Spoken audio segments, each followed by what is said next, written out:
Assalamualaikum warahmatullahi wabarakatuh. Selamat malam rekan-rekan semuanya. Selamat ketemu kembali dengan saya. Malam ini kita ngobrol bincang obrolan malam Jumat. Bisa ngobrol tentang apa saja. Bisa kita bahas bersama di sini. Ya. Obrolan malam Jumat mengenai liku-liku kehidupan, soal kehidupan dan lain sebagainya. Malam Jumat jangan lupa baca sholawat sebanyak-banyaknya supaya kehidupan kita lebih tenang, supaya kehidupan kita ini lebih lebih berkah lagi. Ya, selamat malam, selamat bertemu kembali bagi teman-teman yang mungkin hari ini malam Jumat yang mungkin tidak ada acara pengajian ataupun ada acara lain, mungkin yang lagi liburan. Selamat berlibur. Buat Anda yang lagi menjalankan ibadah malam Jumat, saya ucapkan selamat menjalankan ibadah. Malam Jumat pengajian rutin malam Jumat. Selamat malam semuanya. Salam kenalan lagi, salam ketemu lagi dengan saya Rudi di Tobelo. Hari ini kita bicara soal apa yang kita harus lakukan ketika kita menemui satu kendala dalam hidup kita. Apa yang kita lakukan jika halo Mas Salin, kenal, assalamualaikum. Apa yang kita lakukan, apa yang harus kita lakukan ketika kita menemui kendala dalam kehidupan? Apa yang harus kita lakukan ketika kita menghadapi suatu cobaan? Ada satu tip yang perlu rekan-rekan bisa jadikan sebagai satu inputan atau sebagai pertimbangan bahwa ketika kita menemui satu kendala dalam kehidupan, kita menemui persoalan dalam satu kehidupan, kita jangan buru-buru menjudgment atau menghakimi orang lain atau menghakimi pihak-pihak lain yang kita harus kembali dulu kepada diri kita. Apa yang sudah kita kerjakan, apa yang kita sudah lakukan, apa yang sudah kita ambil langkah, apa yang sudah kita kerjakan, itu akan apakah ini akibatnya, begitu. Jadi ada introspeksi diri dulu. Setelah introspeksi diri itu apa fungsinya? Untuk introspeksi diri itu supaya kita mengoreksi apakah selama ini perjalanan hidup yang kita jalani sudah berada di atas rel yang benar atau kita keluar dari rel yang semestinya. Ini yang harus kita kupas tuntas dulu. Ketika kita menyadari di mana kesalahan kita, di mana kekeliruan kita, maka kita akan menemukan gampang sekali solusinya. Solusinya apa? Itu gampang sekali karena berkutat pada diri kita sebenarnya persoalan itu. Apapun persoalan itu asalnya dari kita, bukan dari orang lain. Ya, itu yang satu harus Hajah Mega, assalamualaikum warahmatullahi wabarakatuh. Salam kenal Bu Hajah. Mbak Rin sudah bergabung, terima kasih Mbak Rin. Mbak Nurlina, salam kenal semuanya. Assalamualaikum warahmatullahi wabarakatuh. Ya, jadi kembalikan dulu pada diri kita apa sebenarnya yang setelah kita lakukan. Mbak Siti, salam kenal Mbak Siti. Kakak Rasid, salam kenal. Assalamualaikum. Jadi kita introspeksi dulu lebih dalam kepada diri kita agar kita mudah sekali mencari solusi, mengurai persoalannya lebih gampang. Yang kedua, tahap yang kedua adalah kita sesegera mungkin sesegera mungkin memohon ampunan atas apa yang kita kerjakan. Mungkin ada kekeliruan, kesalahan atau apa kepada Tuhan Yang Maha Esa, kita sesegera mungkin memohon ampunan atas dosa-dosa kita. Kang Sajat, salam kenal. Assalamualaikum warahmatullahi wabarakatuh, Kang Sajat. Dengan kita memohon ampun kepada Allah Subhanahu wa Ta'ala, tentu akan semakin terbuka bimbingan dan petunjuk serta jalan keluar Allah. Karena apa? Istighfar itu akan membuka pertolongan Allah pada kita. Setiap persoalan yang kita hadapi akan membawa dampak pada diri kita, dan ketika kita mau memohon ampun kepada Allah Subhanahu wa Ta'ala, maka akan dibukakan pintu seluas-luasnya pertolongan itu dari mana, sudut mana yang kita tidak akan duga-duga. Maka itu istighfar itulah. Burbruk, salam kenal, selamat malam, assalamualaikum. Jadi dengan istighfar, memperbanyak istighfar, itu akan membuat kita lebih tenang, lebih sistematis nanti mengurai persoalan dan mencari solusi atau mencari jalan keluar dari persoalan itu sendiri. Es Juhariah, assalamualaikum. Teh Is dari Tasik, assalamualaikum warahmatullahi wabarakatuh. Malam Jumat ini penuh berkah. Tentu selawat, jangan lupa baca selawat sebanyak-banyaknya, karena siapa yang membaca selawat yang paling banyak itulah yang paling dekat dengan Rasulullah. Ayo kita sama-sama berlomba-lomba mengirimkan selawat kepada Rasulullah sebanyak-banyaknya. Jangan lupa surat Yasin, juga Al-Muluknya dibaca nanti. Mbak Rosmalia, salam kenal, assalamualaikum warahmatullahi wabarakatuh. Mbak Ros, Sugeng Dalu. Kalau di Tubelo ini saat ini pukul 20.41, mungkin di Tasik kurangi 2 jam, sekitar pukul 18.41, belum jam 7 ya, sebentar lagi jam 7. User sekian 199. Salam kenal, assalamualaikum Mbak Salma, salam kenal. Salma Amran, salam kenal, assalamualaikum warahmatullahi wabarakatuh. Mbak Minasti, salam kenal, assalamualaikum warahmatullahi wabarakatuh. Ya, tahap yang ketiga adalah kita lebih dekat lagi dengan Allah, lebih banyak mengerjakan yang wajib dulu. Yang wajib dulu adalah sholat. Sholat semakin tepat waktu, sholat tepat waktu, maka akan segera dibukakan pintu pertolongan buat Anda yang banyak masalah, Anda yang banyak menghadapi masalah, buat Anda yang lagi diuji oleh masalah. Maka satu hal yang paling utama setelah tadi introspeksi diri, kedua istighfar, yang ketiga utamakan sholat tepat waktu. Sholat tepat waktu. Karena ketika sholat tepat waktu itu, pertolongan Allah tidak akan ditunda. Cepat sekali. Heri Eri, salam kenal Kang Heri. Salam kenal di mana Kang Heri? Sudah bergabung, terima kasih. Terima kasih Kang Heri sudah bergabung. Ya, sholat tepat waktu itu banyak sekali. Pian, salam kenal Pian, selamat bergabung, terima kasih. Ya, setelah sholat wajib terutama itu usahakan tepat waktu dan berjamaah, ya, dan berjamaah. Kenapa? Sholat berjamaah jauh lebih baik, dan usahakan di masjid atau musola yang terdekat. Karena apa? Itu pengaruhnya kepada psikologis sangat-sangat besar.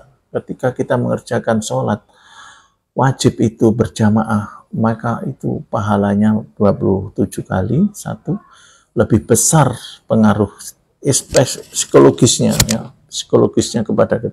Kang Panut, salam kenal. Kang Panut, Kang Warno, apa kabar? Salam kenal. Rusain, Aulia, Sitinjak, Sarjo, salam kenal. Saputri, salam kenal. Assalamualaikum semuanya yang sudah bergabung, terima kasih. Nasi Balap 31 sudah bergabung. Imron 1970, Kang Imron, wah sudah berapa ini, 54 tahun ya, salam kenal Kang Imron. Nadia, salam kenal Nadia. Assalamualaikum warahmatullahi wabarakatuh. Ya, jadi bagi kita yang sedang dilanda banyak masalah, sedang menghadapi ujian, yang pertama adalah introspeksi diri, yang kedua istighfar, lakukan banyak-banyak istighfar. Kemudian yang ketiga, lakukan sholat wajib tepat waktu dan berjamaah di masjid. Ya. Yang berikutnya, yang keempat, tambahlah dengan mengerjakan sunnah-sunnahnya, seperti sholat sunnah, ya. Sholat sunnah rawatib,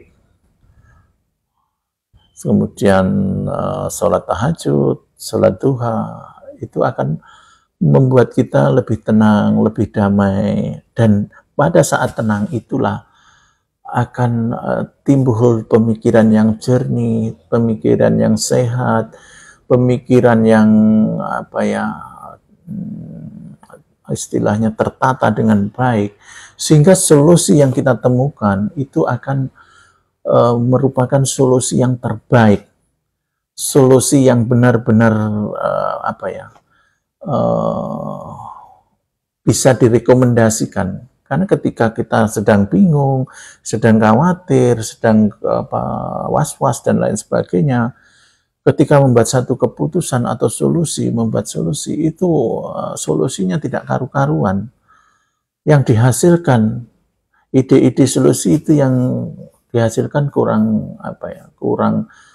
tepat, kadang amburadul dan lain sebagainya. Tapi ketika kita sedang dalam kondisi yang tenang, hati yang damai, hati yang tantram, maka akan timbul satu pemikiran, gagasan-gagasan yang jernih, pemikiran-pemikiran yang tertata dan sangat bagus nanti hasilnya. Maka jangan lupa bahwa perbanyaklah mengerjakan sunnah-sunnah, terutama sholat malam. Sholat malam. Ketika sholat malam itu di keheningan malam, sujudlah lama-lama, adukan persoalan Anda, menangislah di hadapan Tuhan. Pada saat itu, jarak terdekat kita, benar-benar rasakan kehadiran Tuhan, kehadiran Allah di dalam sholat kita. Sungguh pada saat itu, Anda akan merasakan dipeluk, dibelai, disayang, dan merasa dikasihi oleh Allah Subhanahu wa Ta'ala. Anda lakukan hal ini sesering mungkin, karena pada saat itu Anda akan menemukan titik yang terindah, titik yang terbaik untuk memulai satu pemikiran, untuk memulai menemukan satu solusi dalam kehidupan Anda. Jangan lupa, sering-seringlah bersujud di tengah malam, terutama tahajud. Ya, itu kenapa Rasulullah selalu ibaratnya menekankan, menggembar-gemborkan kita untuk mengerjakan sholat tahajud. Karena pada saat itu hamba-hamba yang tahajud, dia akan, ketika tahajudnya benar, maka dia akan merasakan bagaimana bentuk kasih sayang Allah, bagaimana terasa dibelai oleh Allah, bagaimana kita disapa, dipeluk, disayang oleh Allah. Dan di saat itu Anda mengungkapkan seluruh persoalan, seluruh kendala hidup, seluruh apa yang membuat Anda cobaan hidup yang berat, maka di sanalah Allah akan menuntun Anda menuju titik yang terbaik, menuju solusi yang terbaik. Memang kadangkala dibutuhkan waktu, Tetapi cepat dan tidaknya itu tergantung dari konektivitas Anda dengan Allah. Kang Tarto, Kang Ardi, salam kenal. Siami, salam kenal. Kang Agung, Diani, salam kenal. Miss Nanwi, salam kenal. Assalamualaikum warahmatullahi wabarakatuh. Kang Zainal MN, salam kenal. Assalamualaikum warahmatullahi wabarakatuh. Ya, mari kita sama-sama belajar bersama, saling berdiskusi, saling memperbaiki diri, ingat mengingatkan karena kesabaran dan kebenaran. Watawassaw bil haq, watawassaw bil sabr. Insya Allah ada ukhuwah, ada itu tugas-tugas kita sebagai sesama manusia dan sesama muslim, saling mengingatkan. Mungkin di antara rekan-rekan atau sahabat saya yang saat ini menyaksikan saya lagi ditimpa oleh musibah, ditimpa oleh persoalan yang sulit. Semua orang pasti merasakan itu. Semua orang pasti pernah merasakan, pernah melewati jalur itu. Dan bertubi-tubi Allah menguji itu. Yakinlah bahwa itu tujuan Allah untuk menguatkan hati Anda, menguatkan diri Anda, mengangkat Anda ke tempat yang lebih tinggi lagi. Jangan pernah berputus asa dari rahmatnya Allah, karena rahmat Allah itu sangat luas. Lebih luas dari dunia dan seisinya. Maka itu gapailah rahmat, mari kita gapai rahmat Allah dengan saling mengingatkan sesama muslim, sesama manusia. Ayo kita saling mengingatkan, ingat mengingatkan karena kesabaran dan ingat mengingatkan karena kebenaran. Ya, yang kelima adalah zikrullah. Zikrullah itu berdoa dengan mendekatkan diri kepada Allah Subhanahu wa Ta'ala dengan berbagai macam menyebut nama-nama Allah, Asmaul Husna. Sebenarnya Widiana, salam kenal. User 0902, Kang Agung, Diani, Siami, salam kenal. Zainal, salam kenal juga. Assalamualaikum warahmatullahi wabarakatuh. Kang Ramadan Mukhtar, salam kenal. Assalamualaikum warahmatullahi wabarakatuh. Ada satu pelajaran yang bisa kita tarik dari organ kita, yaitu tangan ya. Mama Adam, salam kenal. Assalamualaikum. Ada di tangan kiri dan tangan kanan itu ada huruf angka Arab, angka 1 dan angka 8. Masing-masing angka 1 dan angka 8. Di angka kanan ada angka 1 dan angka 8. Di angka kiri ada juga angka 1 dan 8. Angka 18 dan angka 81. Kalau kita baca angka Arab itu. Di situ menunjukkan kalau 18 ditambah 81 itu 99. Dan itulah Asmaul Husna. Sebenarnya Allah sudah menunjukkan kepada kita. Kang Wardianto, salam kenal. Assalamualaikum warahmatullahi wabarakatuh. Kang Sendri Alvaro, salam kenal. Assalamualaikum. Allah telah menuntun kita. Tuhan telah menunjukkan kepada kita. Dan itu bisa kita lihat setiap saat. Ketika dalam keadaan apapun kita bisa lihat. Kadang kita lupa bahwa Allah sebenarnya sudah menunjukkan di sini.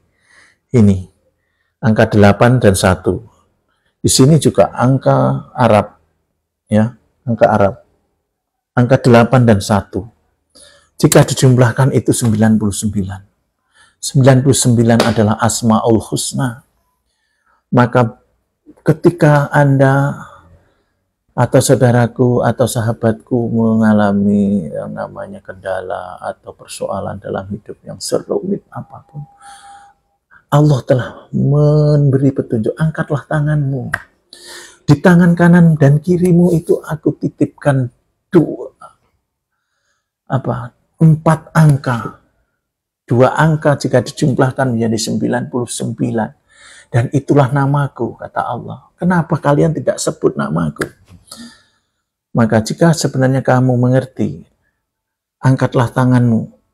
Lihatlah di tanganmu, telapak tanganmu ada nama-namaku, 99. Pilih salah satu namaku yang kamu sebut sebanyak-banyaknya. Dengan penuh hati, artinya sepenuh hati.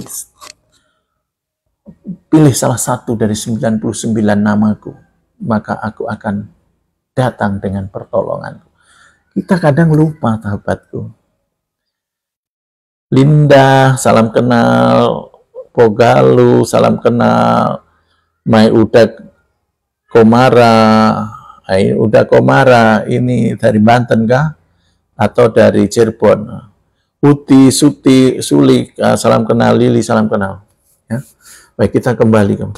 Kadang kita melupakan bahwa di sini sebenarnya sudah ada petunjuk Tuhan pada kita semua dibekali untuk selalu mengingat setiap kita kena ujian, punya kendala, supaya kita selalu ingat bahwa kita dibekali oleh 99 nama Allah itu. Sebutlah salah satu yang menurut Anda lebih seret Anda sebut. Allah, ya Latifu, ya Latifu, ya Rozaku, ya Rozaku, ya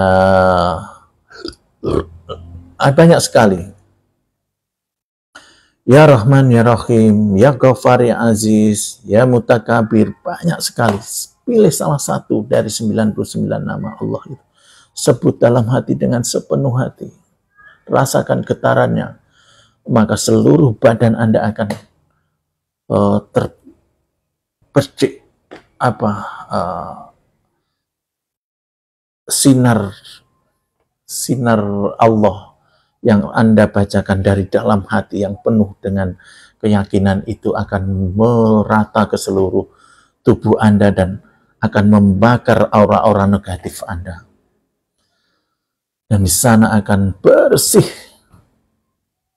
Pemikiran Anda akan bersih. Ya.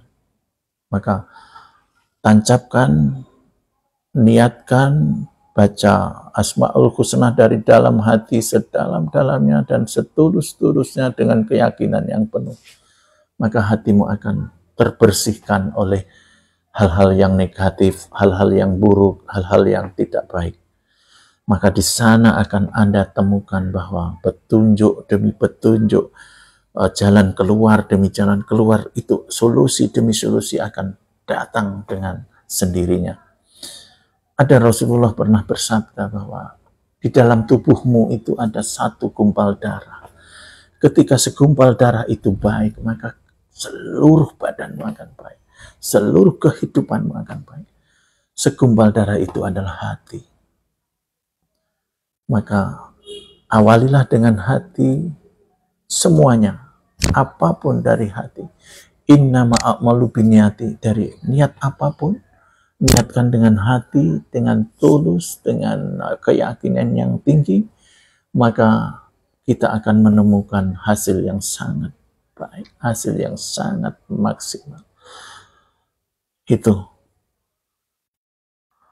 banyak hal yang kita bisa pelajari dari para sahabat Rasulullah, dari Rasulullah terutama. Pada diri Rasulullah itu adalah banyak contoh-contoh contoh-contoh perilaku yang sangat baik. Sungguh pada diri Rasulullah itu terdapat contoh perilaku yang sangat baik. Jika kita mau meniru, maka kehidupan kita tidak akan mengalami hal-hal yang bersifat menyulitkan diri kita sendiri.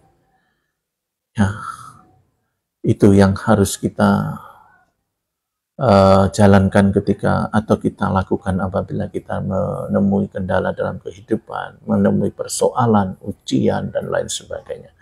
Kita harus sering mungkin, dan jangan lupa bahwa kita harus berterima kasih kepada Rasulullah dengan selalu mengirimkan sholawat. Malam ini malam Jumat jangan lupa perbanyaklah sholawat. Karena sesungguhnya sholawat itulah yang akan menuntun diri Anda kepada jalan kebenaran. Dari pintunya Rasulullah. Karena dengan sholawat itu Allah akan bukakan kita jalan yang luas, petunjuk yang baik untuk kita meniti kehidupan. Mungkin itu dulu yang bisa kita sharing malam ini. Terima kasih yang sudah berkenan hadir, bergabung, Mbak Emi Arta, Isa Fanan, Udin, Kang Udin, Farel, Uli Sulik, semuanya sudah bergabung. Terima kasih. Kang Aan, Assalamualaikum warahmatullahi wabarakatuh. Kang Aan, Bang Aufik, salam bergabung. Terima kasih Kang Aufik. Kusniatin 06 sudah bergabung. Salam kenal Mbak Kusniatin. Di mana posisi Mbak Kusniatin? Itulah bincang-bincang malam kita. Mudah-mudahan ada manfaat dan ada barokahnya buat kita semua. Mbak Siti Hani ya, sudah bergabung, terima kasih. Mudah-mudahan obrolan ini memberikan manfaat buat kita semuanya, bisa memberikan pengetahuan tambahan. Jika Anda suka, silahkan Anda likes. Kalau memang ini baik menurut Anda, maka bagikanlah kepada teman-teman Anda yang sedang mengalami banyak kesedihan, banyak ujian, banyak persoalan. Barangkali ini bisa memberikan satu guidance solusi untuk mereka segera kembali ke jalur yang semestinya. Kang Dandi, salam kenal. Assalamualaikum. Assalamualaikum Kang Dandi. Di mana posisi Kang Dandi? Mudah-mudahan kita selalu diberikan petunjuk oleh Allah Subhanahu wa Ta'ala dalam segala keadaan. Selalu bersyukur dengan apa yang kita terima dari Allah, karena sesungguhnya banyak sekali. Kita tidak mampu menghitung setiap hari berapa banyak nikmat yang Allah telah berikan kepada kita. Kita tidak akan mampu menghitung berapa banyak. Saya yakin siapapun tidak bisa menghitung nikmat Allah setiap hari. Perharinya itu berapa nikmat. Hanya saja kita kadang lalai bahwa sebenarnya begitu banyak nikmat yang Allah berikan. Kadangkala kita menganggap yang ada hanyalah ujian dan cobaan. Ujian sendiri sebenarnya adalah satu nikmat, bahwa kita diberi peringatan untuk kembali ke jalan yang lebih tepat, yang mana mungkin kita sudah meninggalkan jalur yang benar itu. Baik rekan-rekan, saya kira itu yang bisa saya sampaikan di obrolan sekilas malam Jumat ini. Mudah-mudahan berkenan, mudah-mudahan ada manfaatnya, dan kita bisa ngobrol lagi besok pagi dengan materi obrolan pagi yang lebih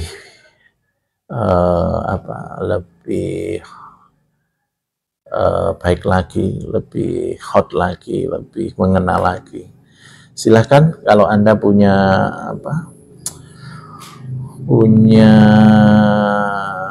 request apa yang kita mau bahas nanti di besok pagi atau lusa malam atau bagaimana, silahkan nanti di kolom komentar, silahkan diberikan komentarnya, apa yang kita mesti bahas. Kita saling belajar bersama-sama. Mudah-mudahan apa yang saya sampaikan ada manfaatnya. Ada kurang lebihnya saya mohon maaf. Saya sebagai seorang hamba yang penuh khotoifan, penuh kekurangan, tentu jika yang saya sampaikan ada benarnya itu semata-mata dari Allah Subhanahu wa Ta'ala. Dan ketika apa yang saya sampaikan itu salah, itu datangnya dari diri saya pribadi. Untuk itu saya mohon maaf yang sebesar-besarnya apabila dalam yang saya sampaikan, tutur kata, sikap, perilaku saya kurang berkenan, saya mohon maaf. Billahi taufiq wal hidayah. Wassalamualaikum warahmatullahi wabarakatuh. Assalamualaikum warahmatullahi wabarakatuh. Sampai ketemu di lain waktu.